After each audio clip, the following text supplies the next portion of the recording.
Hello everyone, welcome back to the channel. So today let's continue the model question paper for Introduction to Electrical Engineering. So till module 4 I uploaded video in my channel. Playlist name is model question papers. Kindly go through that. So let's continue module 5, question number 9. So with a neat circuit diagram and switching table, explain two-way and three-way control of load. Load is nothing but lamp you can consider. Okay, for 8 marks. So each case you will be having a 4 marks it seems. So now two-way control of lamp, it is easily available in formula handbook also. They'll provide in examination so that so if you want you can see the formula handbook. So whatever they asked in a question, you just write as it is. They provided everything in a formula handbook. You can see here. LP, the same circuit, the same switching condition. Only the thing is that you need to explain. Okay. So these switching conditions, if switch S1 is A1, B1, S2 is A2, B2. If it is A1, B1, A2, B2, current starts to flow from P to A1, B1, B2, A2, then it forms closed loop so that lamp becomes on. Similarly, you can consider second case that is nothing but so in a second case, that is nothing but can see A1, B1, A2, C2.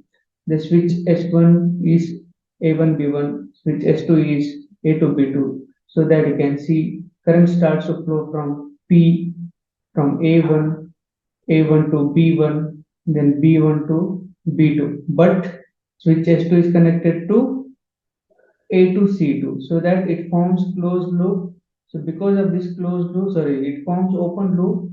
Because of this open loop, what happens? The lamp becomes off. Similarly, you can see for the third case A1 C1 and A2 B2. So a current starts to flow from P to A1 C1, C1 to C2, but switch S2 is connected to A2 B2 so that it forms open loop. So lamp becomes off. Similarly, A1 to C1, current flows from P to A1, A1 to C1, C1 to C2, C2 to A2, and it forms closed loop so that lamp becomes on. So the same condition can apply. If you are feeling difficulty for this explanation, so just observe a very simple circuit connection. See here the position of switch S1 and S2. You can go with any one of the answer, whether here or else you can use formula handbook. Similarly, for three-way control of lamp, so in case of very long corridor, it may be necessary to control the lamp from three different points. So that is called three-way control. So in such cases, what happens? The circuit connection requires two two-way switches, namely S1 and S2. You can see in a circuit diagram, and it requires one intermediate switch called S3. So intermediate switch means it is a combination of two two-way switches coupled together, and this is having four terminals A, B, C, D. That intermediate switch is having four terminals.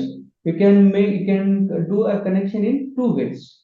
So the first connection is a straight connection, and second connection is cross connection.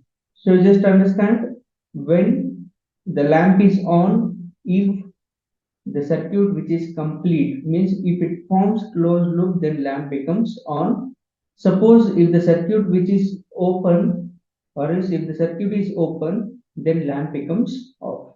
You can see straight connection and cross connection. Intermediate switch S3 can observe A, B, C, D.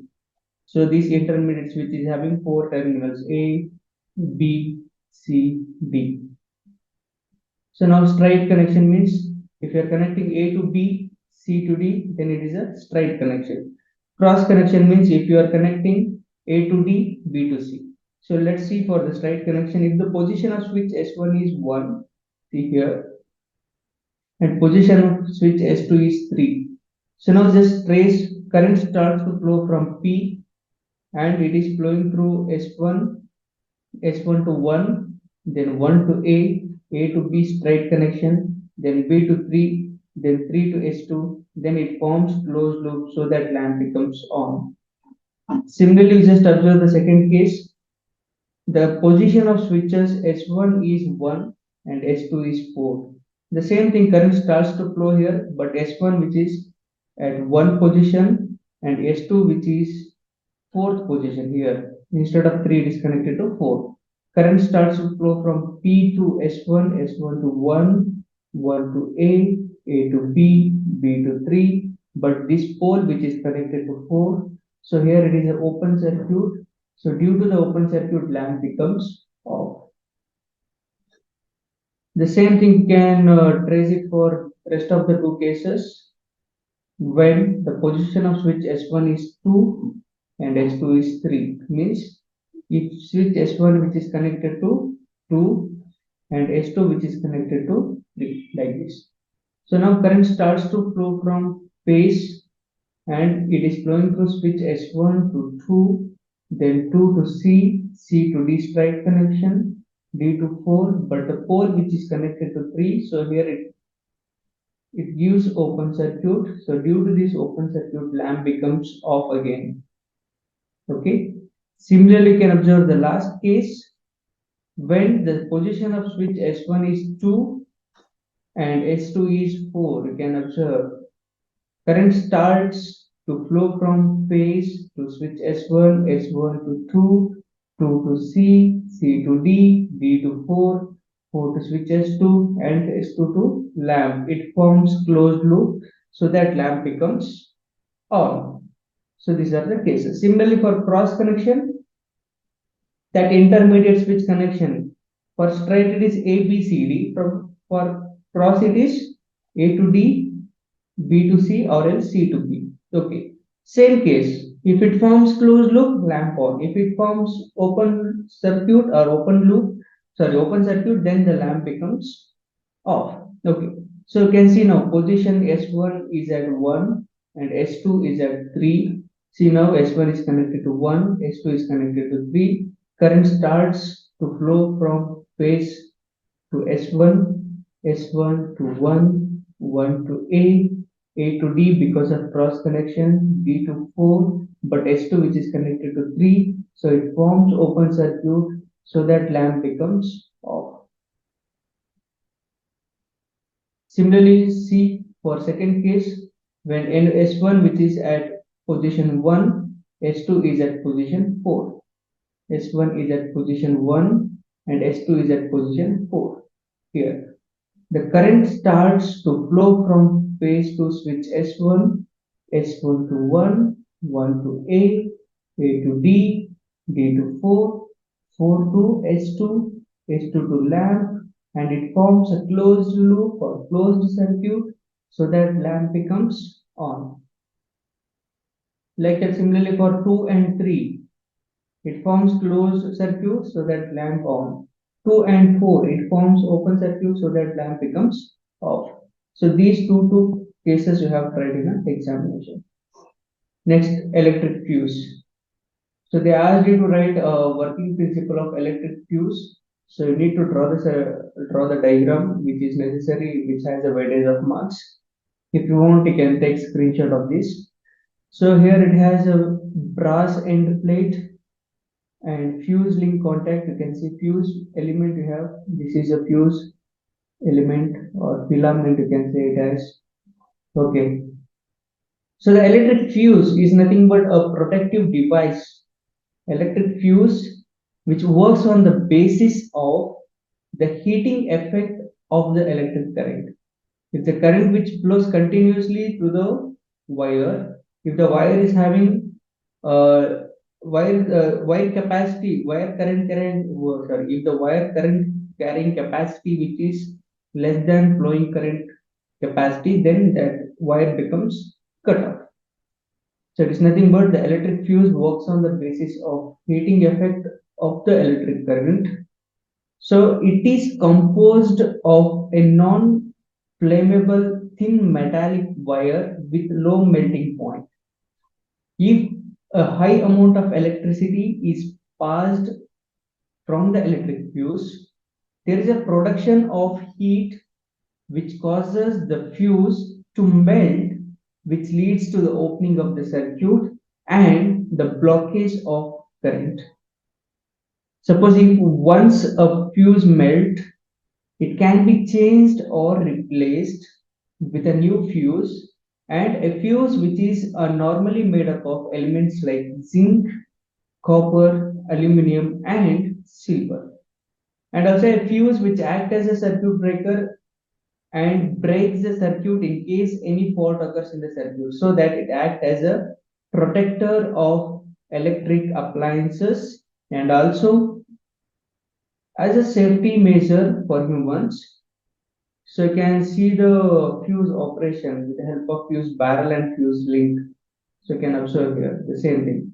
So in general, the current which is if the excess of current that flows to the electric appliances, so the fusing filament that will be melts and break the circuit so that it protects the electric appliances. So this is electric fuse working principle and operation. Similarly, you can see the next question, pipe earthing and plate earthing. See, in the examination, you can expect any one, either pipe earthing or plate earthing. So here you can see the pipe earthing. So this diagram, which is very easy to draw in the examination, and it is not provided in any of the formula handbook, so that practice the diagram neatly. So diagram which carrying nearly 30% of the marks. So you can observe here there is a earth electrode. Okay, so there is a earth electrode. So which is made up of GI pipe or else galvanized iron pipe, and the diameter of this pipe is 38 mm, and length of this pipe is nearly 2 meter, and that is depending on the current. So this pipe which has a holes, so the hole diameter is 20 mm holes. So this is having 12 mm holes. So 38 mm diameter, a length of pipe is 2 meter, and the holes which will be the holes diameter is 12 mm on the surface of this pipe. And this is placed upright at the depth of 4.75 meter in a permanently wet ground. And this earthing which will be 0.6 meter away from the foundation. So to keep the value of earth resistance at the desired level, so the surrounding GI pipe that is filled with a salt and charcoal. So it has alternating charcoal and salt layer. So you'll be filled with a salt charcoal layer. You can call that as a sandwich. Okay. So these alternating layers of charcoal and salt of thickness. So the thickness of charcoal, it should be having 30 mm, and for the salt it is 80 mm. This sandwich you are placing 30 mm charcoal, 80 mm salt, 30 mm charcoal, 80 mm salt. Like that, they will place a sandwich of charcoal and salt, and the total thickness of charcoal salt layer, that salt layer sandwich thickness is 15 centimeter around the plate, and the water which is poured for keeping the earth electrode resistance value well below a maximum of 5 ohm. So you'll be pouring the water for keeping the earth electrode resistance value that will be maintaining below maximum 5 ohm. Okay, so the important points that you have to write in the pipe earthing is where you're placing zero point 0.6 away from the foundation, and the pipe diameter is 38 mm and length will be 2 meter, and the holes which has 12 mm diameter, and will be placed upright at a depth of 4.75 meter, and also it will be having salt charcoal sandwich. So it is having a thickness of 30 mm of salt, sorry, 30 mm of charcoal and 80 mm of salt, and the total thickness of this sandwich is 15 centimeter, and you're pouring the water to maintain the earth electrode resistance below or maximum of 5 ohm. Okay, so thank you so much for watching this video. If you have any doubts regarding this, feel free to write in the comment box, and if you like this video, please do subscribe. Thank you so much. Have a nice day.